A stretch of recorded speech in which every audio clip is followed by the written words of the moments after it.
the panel hosted by FemStreet and _VC on how to build a performance-driven culture amidst a pandemic. I will kick it off. I'm Lily Lyman. I'm a partner at _VC, and I have the honor to moderate this great group of ladies today.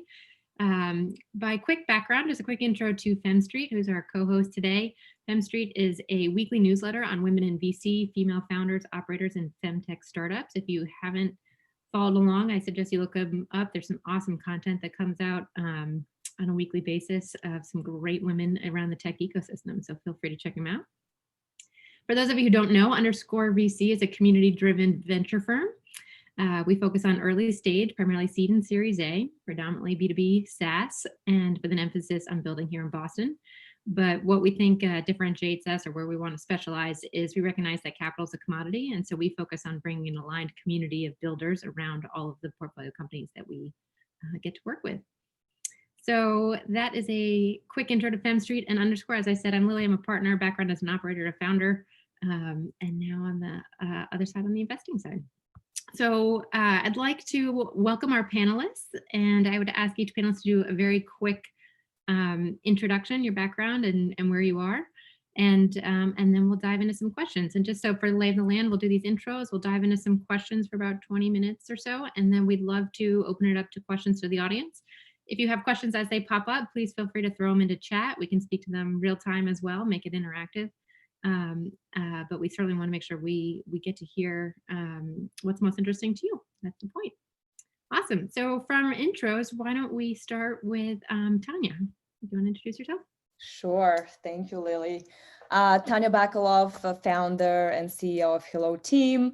HelloTeam is an all-in-one performance management and employee engagement software platform that is redefining the way organizations manage their people. And through virtual recognition, surveys, goal setting, performance reviews, and employee feedback, we're helping companies build, in today's world, a scalable virtual culture of engaged employees and highly effective teams. I founded HelloTeam to solve a lot of the people management issues I faced when I was scaling my previous company, Sev1, another Boston-based company, and we became almost 600 employees worldwide. And but the problems we solve around engagement and performance management are not just unique to tech, as a lot of us that are here today. We have clients in healthcare, educational institutions, food distributors, manufacturers, etc., that are struggling today to manage their teams effectively while also keeping their people safe in these times. And last but not least, I'm a _ portfolio company. So thank you, Lily, for believing in the company and our vision and mission. Great. Thank you, Tanya. How about you, Katie? Thanks so much, Lily and Tanya. My name is Katie Burke. I'm the Chief People Officer at HubSpot, which is a CRM company based in Boston, based in snowy Boston. I'm not far from Lily at the moment, but staying cozy and warm at home. HubSpot's culture, we had before the pandemic, we had about 10% of our workforce was remote, and now obviously we've moved from 10 to 100 pretty quickly. And so we were trying to figure out how to keep our culture, the good parts that we absolutely love, and then adapt the parts that we need to adapt to scale and grow. We are about 3,800 employees in 10 different countries. So we're trying to sort out global COVID restrictions too. So for folks interested in chatting about all things global management, happy to do that. And certainly grateful to the _ team and Lily for having us. Thank you, Katie. Well, we're grateful you get to take the time. How about Vitri? Just going through my screen. Thanks, Lily. Hi, I'm Vitri. I'm the VP of People Ops and Strategy at Klaviyo, which is started as an email marketing company. We currently have 2 locations, Boston and the UK. And prior to COVID, we were actually a very in-office culture. That was very much predominantly in office. And so this has been a big shift, although a very good one. So yeah, just trying to also figure out kind of how to navigate our new normal and, basically weave in the aspects of our culture that we've always really loved and make it more remote friendly. Great. Thank you, Vitri. And Alison. Hi, everyone. Thanks so much for having me and for joining. So I'm Alison. I'm the VP of People at Sqreen. So Sqreen is a web application security startup. We're based in Paris, which is where I'm speaking to you from, Paris, France, and San Francisco. But we actually have people in 15 different cities across Europe and the United States. So we definitely had the distributed thing going on, albeit with lower numbers than HubSpot. But we, much like Vitri, also had a very strong in-office culture. So we did a lot of travel pre-COVID. We were almost always, traveling either to visit remote employees or to bring people into the offices. I'm originally from Sydney, Australia, which is what this accent is, but been working with high growth startups in Paris for about the last 6 years, and actually joining you today through the FemStreet network as well. So really excited to be here and to be chatting to a ton of people in Boston. I'm very jealous of your snow. Thanks, everyone. Oh, I'm sort of surprised to hear that. It might be less so in February when it's our millionth snow day, but for the first day, it's always exciting. Well, thank you all. It's a wonderful group of ladies. So thank you for taking the time to join us. There's so many topics that I'm excited to dive into, but I'll kick it off with one, which is around sort of a new lens to work-life balance, or if that's even a thing. I think particularly when the pandemic hit and people got into month 2, month 3, month 4, and now we're in month 7+ of this situation, navigating how do I shut off, how do I create space, how do I balance, depending on everybody's home situation is different. I've seen some funny memes of people making up commutes because they need that transition. They walk around their house and then go back in. So maybe Katie, I'll start with you, but I'm curious, how has your organization shifted your understanding or approach to work-life balance in this new normal? And, are the things that you've applied universally, or how do you accommodate sort of the different needs of different employees? Yeah, it's a great question. I think there's no silver bullet on this front, but I think it's a real challenge. And I think it's important that we acknowledge that this pandemic is having a profound impact on women and caregivers, and in particular on women of color as part of that experience. And so one of the things we're trying to do is really think about this as part of our broader commitment to diversity and inclusion. If we're not keeping caregivers in the workforce and not bending our culture to ensure that we're meeting people's needs during this time, we're gonna lose many of those folks. And it's gonna be, we're not only are we gonna lose talent, we're gonna lose trust. And so what we've tried to do is approach things from, I think at the beginning of the pandemic, there was this notion of like, you almost had to have a program for everything. And I think the reality is you could have a ton of programs and they don't solve every key local and global need. And the dynamics are ever changing. So to Alison's point, our office in Paris is in a fundamentally different place right now as it relates to COVID than our office in Sydney. And so there's no one size fits all kind of solution on this front. And so what we've tried to do is just really create language around it and give people a ton of resources. So some examples of things that we've done, we brought in mental health coaches to talk about just how to deal with low-level anxiety and depression, how to talk about it, how to verbalize that with your manager, resources for managers on how to run more psychologically safe distributed teams in a pandemic and how to talk about things like that. And then just this morning, we released a bunch of resources around just burnout and self-care, because I think just even talking about that more in the workplace and normalizing it is important. And so I think one of the simplest tips for anyone who's listening is just to talk about your own experience. I think, I don't know, maybe it was around May, people can correct me if I'm wrong, but there was that like banana bread stage of quarantine when it felt like everyone was living their best life and like taking up a new hobby. And like, everything was great. And I think it's just about normalizing that, like, yeah, there might be silver linings in all of this, but there's grief and hardship associated with this year. And so I think part of it is also just normalizing leadership, talking about the fact that things aren't perfect all the time. And that's a struggle for everyone has been the biggest thing that's really worked for us. Thanks for sharing that. I think that's very true. And it's interesting to hear how you can accommodate so many different needs, because it is always changing. I mean, I think the only thing that we also feel at Underscore is the only thing that's certain is uncertainty. And so how do you create the agility for that? Vitri, what about you? Anything that you guys are doing in particular, or how you're thinking about it? Yeah. So I think at the beginning of this, it's kind of evolved over time. I think we've kind of, I think instead of thinking about it as like work-life balance, it's just been like thinking about like life balance, right? And just really getting back to just the human side of things. So I think, at the onset, we talked a lot about like, we're a team, we're going to lift each other up, and I think the people that needed to kind of shift their focus might have been, home with a bunch of responsibilities. We really wanted to enable people to just do what you need to do, and the rest of the team will pick you up. And so whoever could put in the work to help lift other people up, they would. And at some point in life, like this will all come back, right? Like we're one big team. I think the way that evolved is once we realized this was more than just, potentially a couple month type of thing, and it was going to be a longer term thing, the focus shifted to, no, we really need to make sure that we can make sure that we have the flexibility for all of us, right?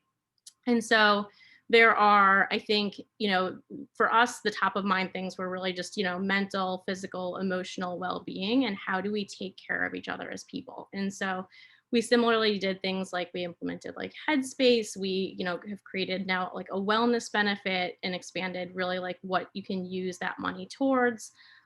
We actively reached out one-on-one to people to understand how are they doing, especially being remote. And for us, many people being remote really for the first time, we just wanted to have those conversations and hear firsthand how's it going, what was going well, what was not. And I think, Katie, like you hit on such a good point about just being open and as a leadership team being vulnerable. So in March, when we went remote March, and in March, basically on the people side of things, we had, as always, many different things happening. So we were like in the middle of performance reviews. We were finalizing the redesign of an office that we needed desperately, and we needed to close on, we thought, for capacity reasons, like instantaneously. We were implementing, very large system implementations, Workday, Greenhouse.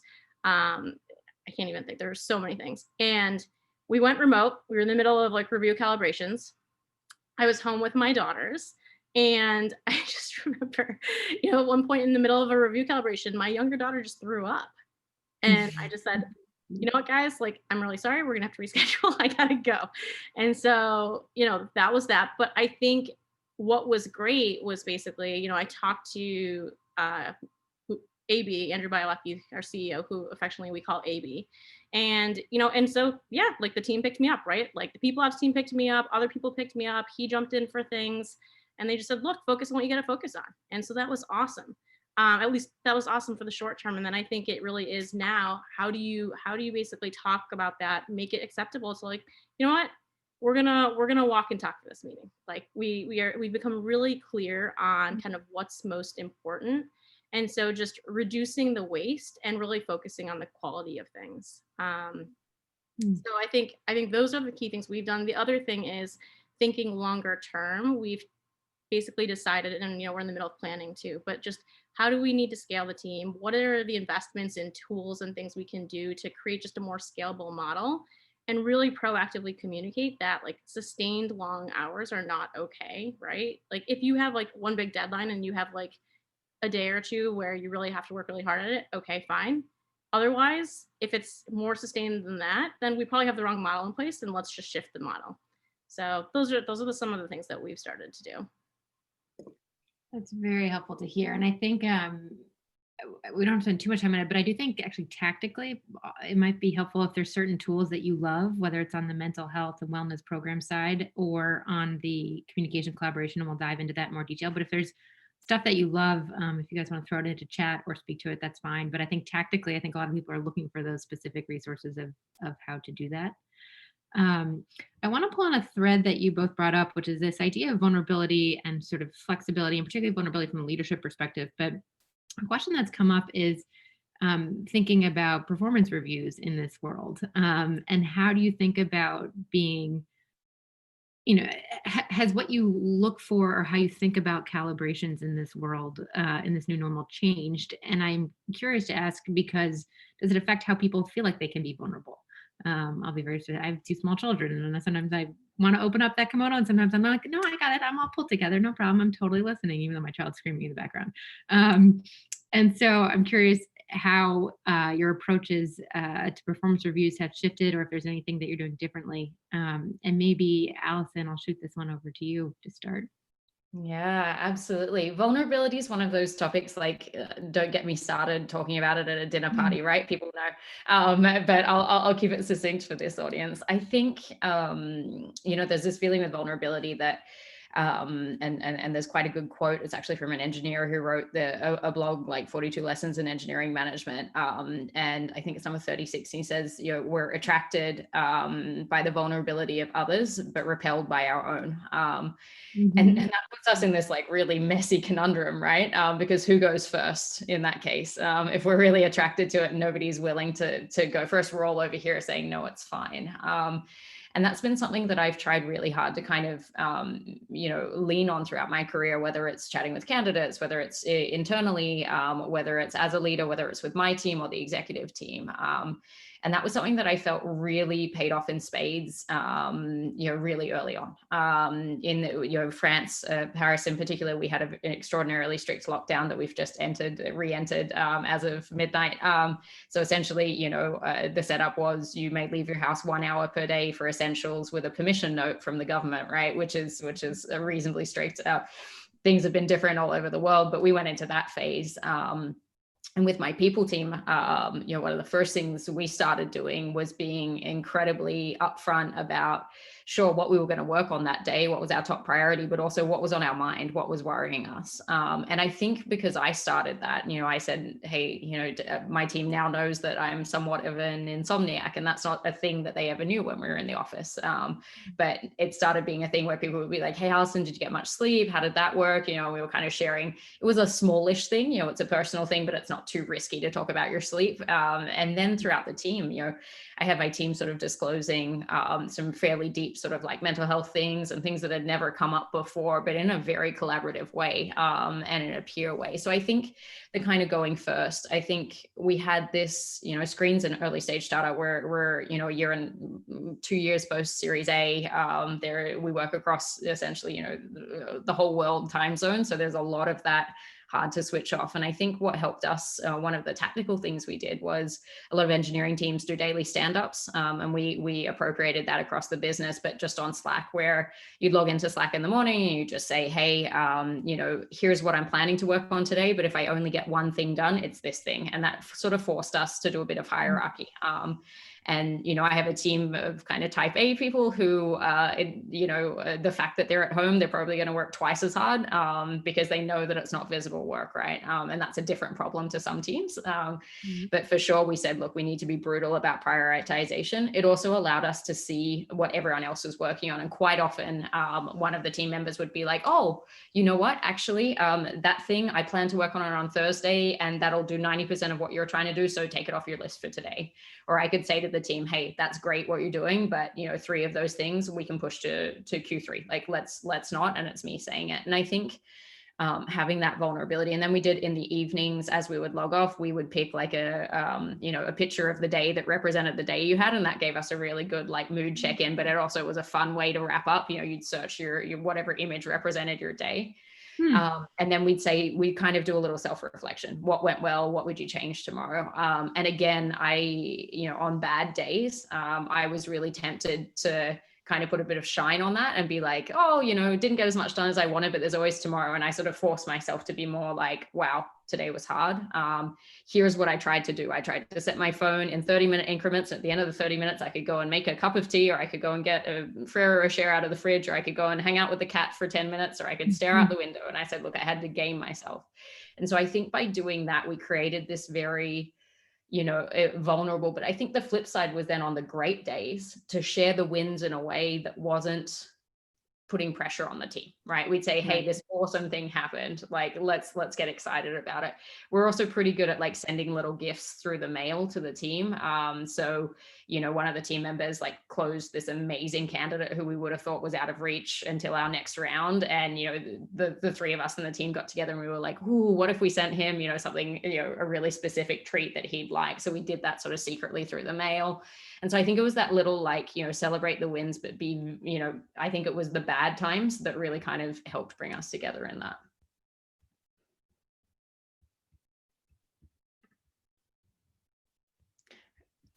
I love that. I think Lily's a little frozen, but I love that you use the mail as like an old school hack. Like everyone's looking for these new tools and people using the mail system. I absolutely love that. So big +1 on that.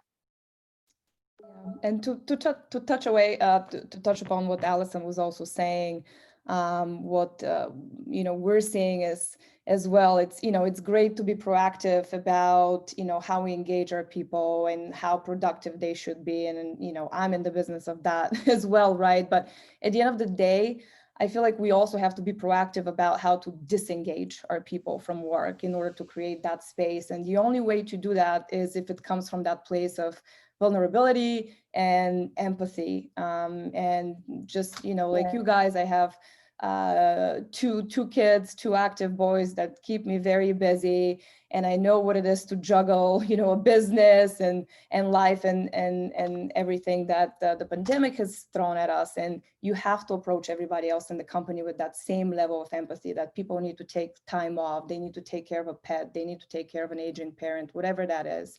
And leading with that is number one. So I'm also a huge fan of Brene Brown, like you guys. And one of the things that I worry about with how this is affecting women, because, I want to see more of us in these panels and more of us working females, right? And not less of us. And everything that we're reading today is that, for example, 1 out of 4 women is dropping out of the workforce. And I don't want to have that happen. And that's why it's very important that we set the stage with empathy. We have clear goals and expectations, but don't push the boundaries so much where people burn out and they don't feel like they have a home and a belonging in our organization. So I think hearing all of you speak with compassion and what you've been doing is just such a great thing, that we're doing our part for making sure that this does not happen. I just wanted to bounce, if I can, on what you said there, Tanya, around parents.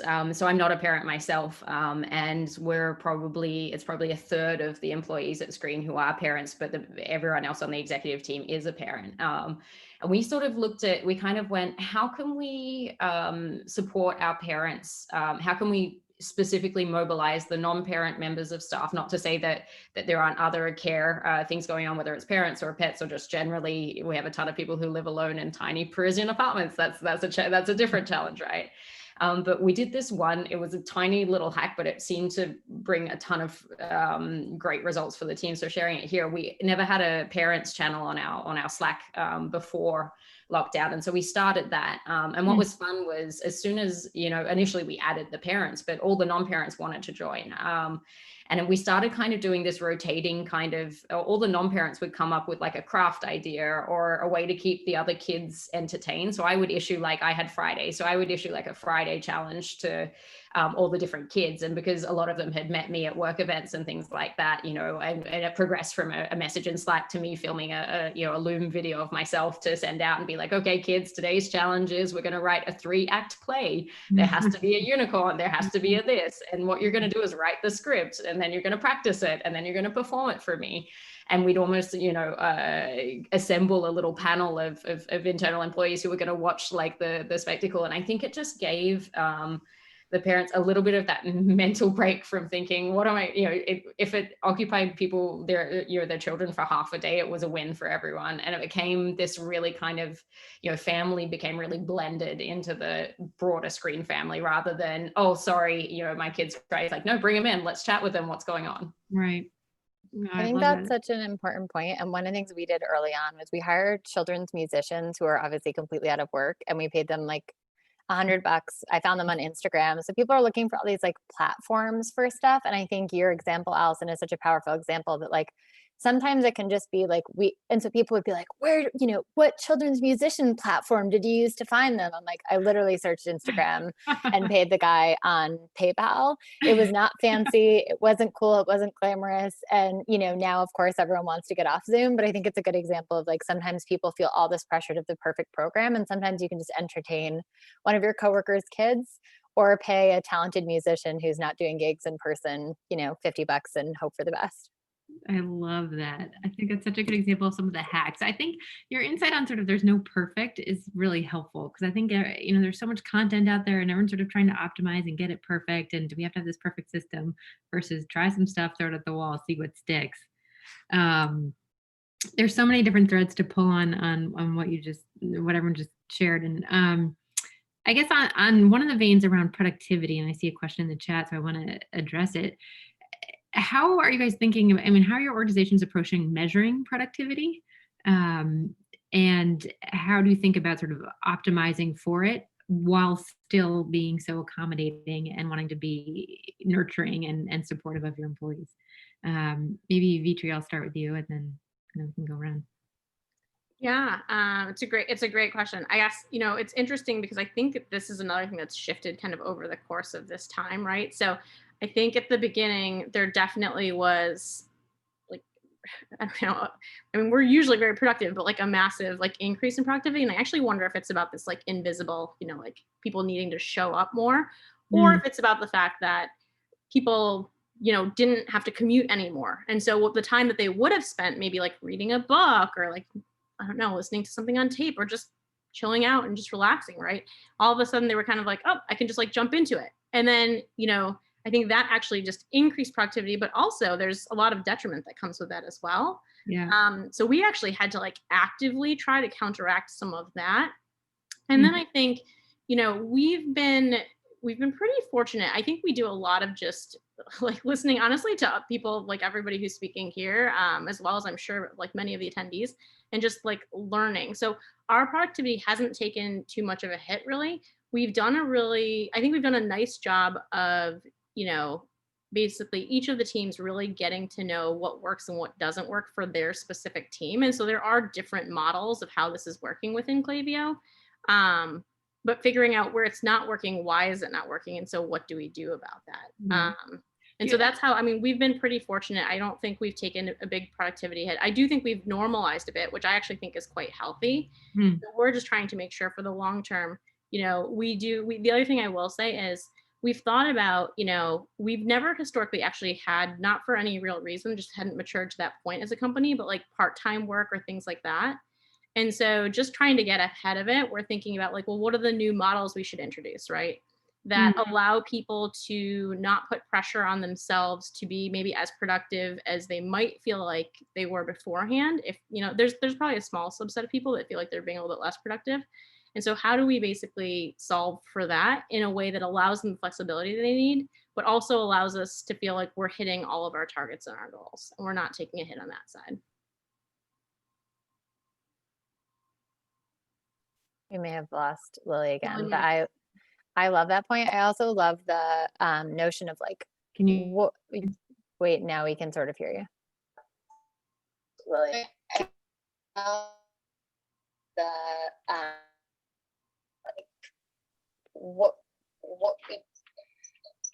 We're good, Lily. We got you. I'll help out while you sort this out, and then Tanya or Allison can take things away.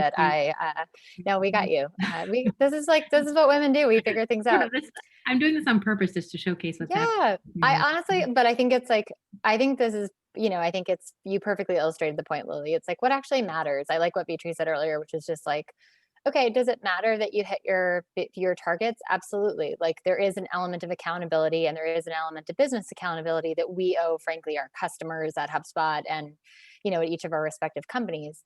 But what I will say is I think there's always been a notion and pressure on like, you have to go above and beyond and be at team meeting and be a future leader and do all these different things and go above and beyond. And we've tried to normalize the fact that like, this might not be the year where you have to be at every single meeting, or to be a manager at HubSpot, you have to attend everything or follow up on things. And I think just normalizing the fact that doing your job and then shutting down and being with your family or taking a run or taking a break is okay. And not just okay, it might be the exact right thing to prioritize over time. And one of the things we've actually tried to do on that front is like normalize. We've done a ton more, as I'm sure all of you have, like exec AMAs and like conversations in front of the company. And we've tried to normalize the fact that like for most of our AMAs, there's at least one of us who aren't there. And rather than that being like, oh my gosh, where is someone? It's like, yeah, Dharmesh is taking care of his son. And like, that's where he is. And that's cool. And that's normal and that kind of thing. And I think that can be useful. Thank you for jumping in, Katie. I love the thought on the normalizing and the distinction you just made is really important around sort of, yes, delivering on core business goals, but having more flexibility on all the other things. Because I do feel like there's so many other specific things that people try to take on. I'm curious actually at HubSpot, just as a quick follow-up, how do you actually measure productivity? Is it around hitting business goals or how have you guys defined it? I mean, it totally depends, like for so many organizations, on your role, right? For sales, it's a little easier. For customer success, for customer support, there are clearer metrics. For our recruiters, even, there are clearer metrics on that kind of thing. I think for a whole bunch of roles and for an increasingly bigger percentage of our roles, it's harder to quantify. Like, quantifying my performance this year, like, fingers crossed, hope for the best, but like everything we were supposed to do this year was thrown completely out the window. And so like now, realistically, Brian's going to measure me on like responding to a global pandemic, navigating massive social injustice, and making sure the company's ethics and response were good, figuring out the future of work. And I think like that's okay. I think that's all right. And so I think part of it is normalizing, like throw out the book. Like we had this team memo that we just made a joke that was our vision for this year. And someone asked us to revisit it in June and asked like why we weren't being more diligent about it. I'm like, well, we're not being more diligent about it because we're not doing anything that's on the list anymore. And so we created a new memo that's called What Happens When Everything Falls Apart. Like that's literally what it's called. And like that's the new memo for the back half of the year. And so our team's productivity from a people ops side of things was totally different. Our objectives were different. And we actually created a very clear omissions list of things that we weren't going to do so we could be more intentional about what people could not spend time on, with explicit senior level permission to not do things. Interesting. I love that I'm writing it down of what are we giving permission to not do. I think that's huge. Yeah. Any other? I just say, Katie, I love that too. That's such a good point. I think just the clarity of like, here's what we will do, here's what we won't do, here's where we're shifting, here's why we're shifting it, is so, so critical. And I think that's what really allows, like, I think there was innately in some people kind of this fear of like underperforming, right? And Right. Like we're in a pandemic, what if I lose my job? Oh my God, am I going to find another job? And I think what we realize over time is that what you said is really the crux of the solution, which is, well, look, let's just make sure we're communicating clearly and that we're aligned on that. And then people can shoot for that. And that's helped with like so many other things. I think Zoom fatigue, I think many people have everyone went all in and we're like, okay, on Zoom, we need the FaceTime, right? And then it was like, oh my God, I've been on Zooms all day, especially if you're in a people focused role. And so what we gave our people permission to do basically was, well, let's just get back to like really like the foundational things. Okay, so what are the things that we are going to do? And so for those things, who's really necessary? And do we really have to have a meeting? And what is the purpose of the meeting? And at what point can we call the meeting? And just reminding people that they can and should do all of that. We also just kind of forced ruthless prioritization. So we've had like a couple experimental things where we had like, a week where it was like, okay, you get 6 internal meetings max this week, right? What are you going to pick? And so like, you should pick only what makes sense, and you should determine which ones don't make sense and why, and does anything need to shift with those? But I think that clarity and just communicating, here's what we do need to get done because this is going to be the high impact stuff that really matters for our customers. And here's the stuff where, well, let's revisit it. Does that actually make sense? Nope. Like, let's actually, definitively say explicitly, we're not going to do this. I think it's such a good point. I love that ruthless prioritization. Yeah. Vitri, if you don't mind, Lily, if I jump, I was going to say, people often kind of ask us at Sqreen, they say, how did you build your culture? And I always say like the majority, like so much of culture is what you don't do or you don't do yet. And so it's what are we not doing at all? What are we not doing right now? And that's I feel like that was really invisible until this year. And there's been a ton of validation behind that. And I feel like a lot of us who are in venture-backed startups, the majority of the work, it might not be everyone on the team, but the majority of the work is knowledge work, as opposed to necessarily hourly work. You'll have exceptions, of course, kind of on maybe the customer service and support side and a little bit overlap on sales. But we would say to the team, if your job is to do knowledge work, the work might be going out for a walk for an hour in the morning instead of doing emails. The work might be staring out the window with a cup of tea for 15 minutes. Like that's not a break. That's actually how you do the work and get the decision. And I think leaders, I know I personally needed, my team had to remind me of that.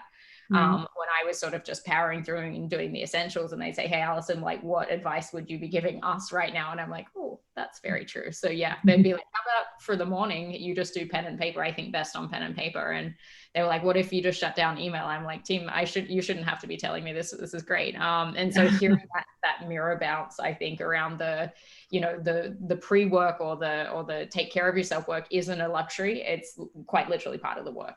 Right. I love that. It's also when, sorry, Lily, just to. No, please jump in. Like when in times of crisis is when you really see if your culture holds up. And going back to what everybody's been saying, you go, instead of going into tactics of what are we going to do today, it's go back to the strategy, look at, you know, what's the vision, mission, and core values of this company, and are we really going to stand up to the test of time? And this is the perfect time. And then when you bring that back to your employees and say, this is what we believe in, this is what our core values are, they're not changing just because we're working from home or in the office. If we believe in collaboration and innovation and customer success and teamwork, this is who we are, then that's what continues. And I think, you know, listening from everybody, and when you like really peel back the onion, that's why these companies are successful today from everybody that I'm hearing, is because that culture stood that test of time and the pandemic. And I think the employees then see that and really kind of gather around, and there's no question so much about productivity and how are you spending your time on, because now you've aligned everybody to that vision and people have a clear sense of where they're going, and there's no need for micromanagement. There's no need to check in on them at, you know, 5 times a day and say, what are you working on? Like, what are the 5 things you get done today? There's no need for that really, because of the culture that you set up before. So Tanya, I love that point of regrounding around the mission, because a point that's come up a lot with founders that I work with is, you know, if a lot of people on my team are motivated by people and collaboration, and, you know, I'm an extreme extrovert, and so not being able, you know, from a motive, you know, what motivates people, and something that I've heard a lot of founders talk about is I go back to the mission. Like if people are there motivated, oftentimes it's a combination of mission, why are we here, what are we trying to achieve as an organization, and team and people. And if the team and people, when it's a little bit harder right now, can you lean in even more to the mission? Here's what we're trying to achieve in the world, and the how we achieve it is a little bit different. So Tanya, I love that you called that out. So interesting, Lily. So yeah, and like Tanya, so what you're talking about, so the last company I worked for, we focused on the science of motivation. And so I'm like listening to you, Lily, and so, you know, orienting around that mission, that's really purpose, right? So, and that is, you know, one of the strongest drivers of motivation, and it increases your adaptive performance. If you think about, I mean, not even just in the world today, but in general, I feel like I'm inherently biased because of this background, but I really do think that adaptive performance is so important, right? And you know, when you talk about kind of anchoring everybody back to the values and the mission and what we're here to do around that shared purpose, that's increasing the adaptive performance of all of your people in the organization, which is exactly what's going to allow you to continue to thrive in tough times, good times, whatever it may be.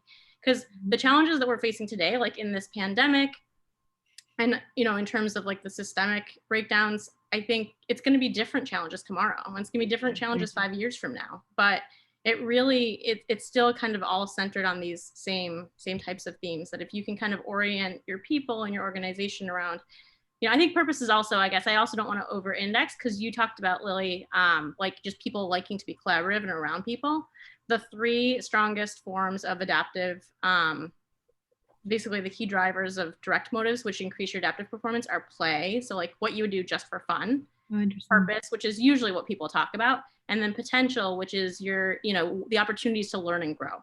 And so I think keeping those in mind, including how you solve for kind of when people want to be around people, when people don't want to be around people, but whatever else, you know, I think all of those are really important to focus on, especially in a time like this. I love that. I do want to open it up to the audience. I have a zillion more questions, but I will step back.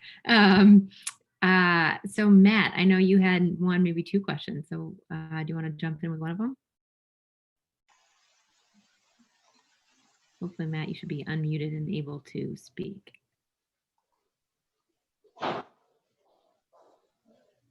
Maybe not. Okay. Matt did have a question around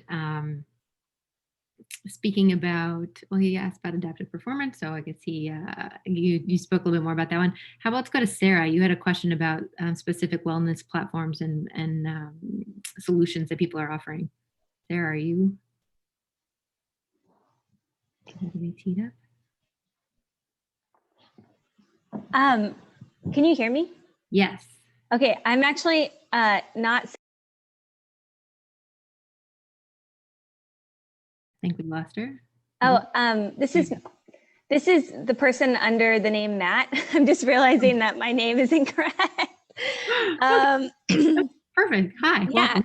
yeah. So my name is Amy, and yeah, Vitri, I was wondering, how do you adaptive performance is kind of a new term for me. I come not from a people officer type of space, but from an architecture firm, actually. But I'm really curious about this term because we always talk about our spaces in really trying to design adaptive spaces that really flex and sort of perform. They're really people driven. So I just I know you mentioned 3 dimensions of it, you know, purpose, play, and potential, but could you give a more broader definition of that term and how it plays a role? Sure. Yeah. Yeah. So basically there's 2 types of 2 key types of performance, right? So there's tactical performance, which is really how well do you stick to a plan?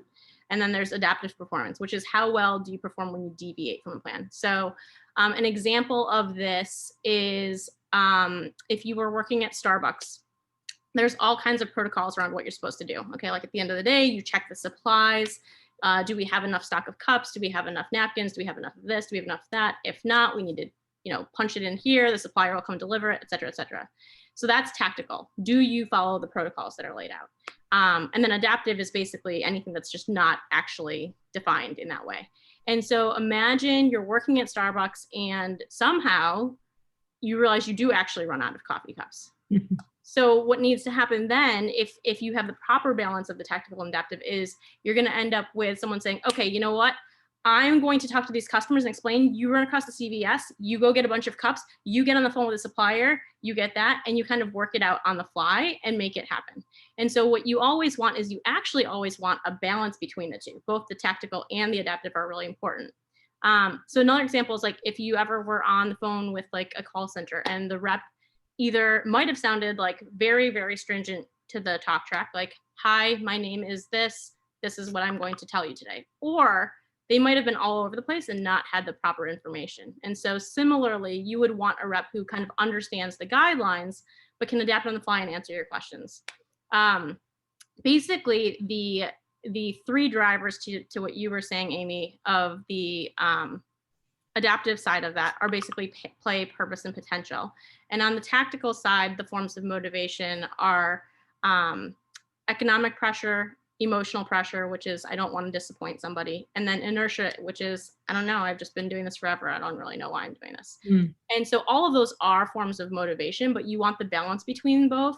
And if you have that balance, that's what's going to lead you to be successful. As you're talking about like the adaptive spaces, the adaptive side, a lot of what it allows you to do is it anchors on like allowing you to be able to innovate because things are really fun. And so you're playing with it and you're experimenting and you're going through a whole performance cycle of basically like planning and then performing and then reflecting on it and then doing the whole cycle over and over. So that's, I don't know if that's particularly helpful for the space, but I do think like in terms of adaptive space, it's kind of rethinking each one of the areas in that space and then like how can they serve multiple functions and like is it play, is it purpose, is it potential, and maybe not potential, but I could see play and purpose falling into that. I love that. Thank you. I'm writing notes. I'm learning so many things. Great. I'd like to open it up to Sarah Mosses. Had a question. Sarah, are you still here? We're able to speak. Hey, I don't know if you can hear me now. Yes. Hi guys. Thank you so much for this session. It's really helpful. I'm coming from a founder's perspective, so it's great to hear this. So we're trying to look at kind of potential different wellness benefits we could give our team. And I think one of you mentioned the Headspace app. I'm just looking for inspiration of other sort of wellness programs or platforms that we can try and implement. We're scaling at the moment, just opened up our first US team. I'm just really looking for any hints or tips of sort of platforms where we can track wellness performance, but also things like Headspace that you've been implementing that we should be having a look at. Awesome. Anybody want to jump in on this one? I can't, unfortunately, Sarah, give a recommendation of platform, so I'll let someone else do it. But I will just bring maybe one perspective on this that I think is interesting when you work across the US and Europe. I found a real reticence across Europe for employers getting really directly involved on the wellness and the mental health piece, which I found to be a real barrier because we want to be supporting our teams. But it's had to be this kind of groundswell movement, notably in Europe. So it would be something like if the team are already using something like Headspace or Calm or something on their side, we'll reimburse it. But rather than us as a HR team kind of rolling out a platform, I found, and it might likely differs from country to country, but France in particular has a real reticence to employers kind of coming into the private zone as well. So that's been a really interesting challenge for us. So what we've been trying to do is create a space where employees, we kind of engineered a space where we're saying, hey, is anyone using a cool app? Or I'd say, me as Alison, I'd say, hey, I've been using some yoga stuff, but I wouldn't mind meditating and like thinking through some things. Does anyone have a suggestion? And then we kind of just crowdsourced a document through that. And then we've used kind of our expense mechanism to reimburse it. But we struggled to do here's a platform for all of you and roll it out there because of this kind of European reticence here, even though the US team were quite keen on it. So I don't know if that's been the experience of anyone else. Interesting distinction. Katie, I would also, we've had some similar experiences. We actually have more of an interest, so we have less resistance overall, even in EMEA. But what I will say is I'm a big fan of, like, if you have a big, huge scaling team and a budget for it, like, invest in a platform that's great. To Vitri's point, there are a bunch of great, whether it's Headspace or Calm or ClassPass, everyone is trying to innovate to go more to the corporate wellness model. But what I will also say is that there is a ton of fitness and nutrition professionals and yoga professionals and Bali X dance professionals who are trying to reinvent themselves, and honestly who are, really out of work and really trying to rediscover their careers. And so the other thing I would just recommend is, like, to Alison's point, who are the best instructors in Paris who used to be tied to a gym or a studio, and could we get them to do a Zoom class for us? We've had some of our best experiences with folks like that who are just up for trying out Zoom, and we've just had to help on the tech side of things, which feels reasonable and honestly provides for more local experiences. I don't know if anyone, I personally miss traveling and going to like a great yoga class when I'm visiting Paris and hearing like the beautiful accent of the instructor, like going to a bar class in Australia when I visit. And so to me, like, I actually love it when our Tokyo team organizes a yoga class that I can like jump in and attend from the other side of the world, and it's a local instructor. I think that adds to the experience. And so, like, big corporate stuff, great, love those platforms. No shade to any of those awesome platforms, but I also think there's a huge opportunity to just use Zoom and leverage local instructors that your employees suggest. I love that. And thanks, guys. That's really helpful. Great. Any other questions? I have a couple lightning round questions to close us out. One of my favorite things. But we have another question from Amy, so I want to make sure she gets heard. Amy disguised as Matt. Would you like? Jenny, can we open up Amy again? Hey, it's me again. I was wondering, during the season of just like particularly difficult moments with social injustice and at times, at least within our company, that's been really overwhelming to some of our team members. I wondered how you guys are addressing that in either creating places to talk about this, or particularly supporting people of color on your team who might be feeling even more emotionally exhausted. Just curious for ideas around that.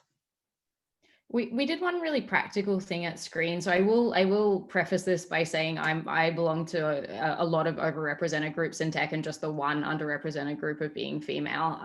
And the reason I say that is our executive team at Sqreen I'm the only woman on it, and I'm Australian. I've never lived in the US. Obviously, a lot of this was happening in the US, and there was this automatic assumption by the team, oh, Alison will handle the racial justice in the US topic, which actually sparked a really interesting conversation internally, where I went, team, we have American people on the team. Should we maybe have them at the forefront? And so that kind of, even just that meta topic broke things open a bit for us to say, hey, why would we think an Australian white woman in France is going to have the answers to this? And that kind of helped us open up a much better all company discussion on a lot of these things. But the one practical outcome that we had was, I dedicated, our all hands to speaking about George Floyd and all of these things, and taking up that space. It was far more important than us talking about our recruiting numbers. And I think holding space for those conversations in the all hands was one thing. I think secondly, we formalized a code of conduct this year, which we've never had, and which previously, I mean, we're 75 employees, right? A lot of people were saying, oh, that sounds like a big company thing that you need to do later. But we realized through 2020, probably belatedly, it's not enough for us to not be racist and for us to not be sexist. And even some of our earlier conversation around diversity, I think for people earlier on that journey on staff, had led to all opinions are welcome here. And that's not what diversity is at all. But we'd never been explicit about what kind of things are and aren't okay at Sqreen. So we shared a really explicit code of conduct on this.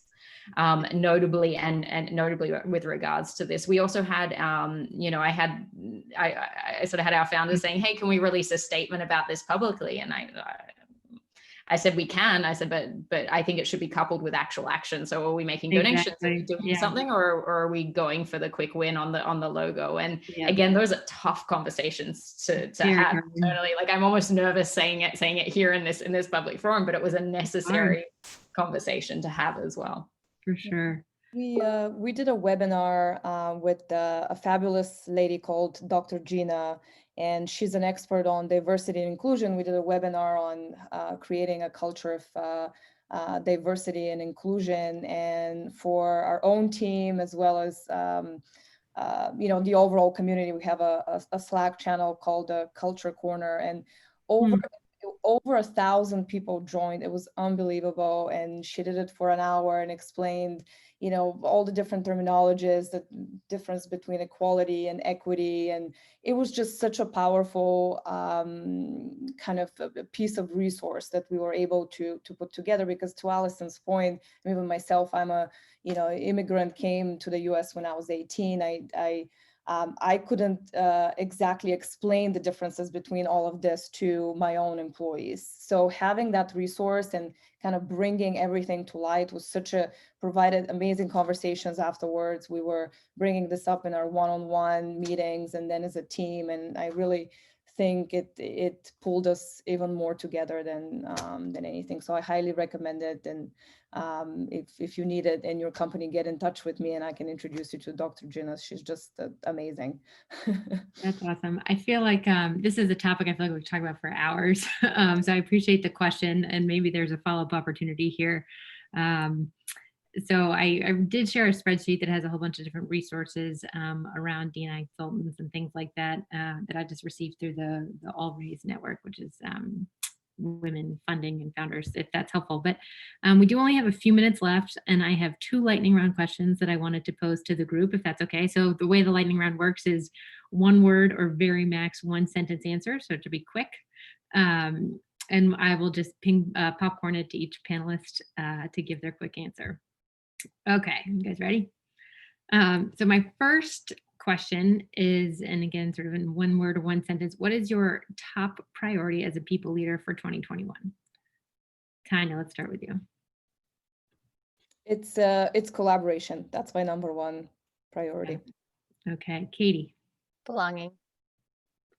Vitri. Well-being. Alison. Culture, always. Sure. All right, thank you. And my final question is, what is 1 change caused by the pandemic that you hope is here to stay? Give me a second. All right, we'll go in reverse order this time. Alison, how about you? Yeah, work-life integration. Okay, Vitri. people bringing their full selves. Katie? Seeing people's families in a meaningful way, like the kids' inclusion in Zoom or getting to see people's partners or cats or whatever. I hope that stays. And Tanya, how about you? Work is life. Yeah, part of it. Wonderful. Great. Well, we have just 1 minute left. Any other burning questions or resources or words of wisdom from this group? No? All right. Well, just a huge thank you all for joining these wonderful women. It's not, it's a privilege on a snowy Friday afternoon to get to spend with this group and with the great attendees and the great questions. So thank you all very much. Really appreciate your time and enjoy the rest of your Friday and enjoy the weekend. Happy Halloween. Thank you, ladies. Thank you for bringing us together. I'm glad Thank to be you here. all.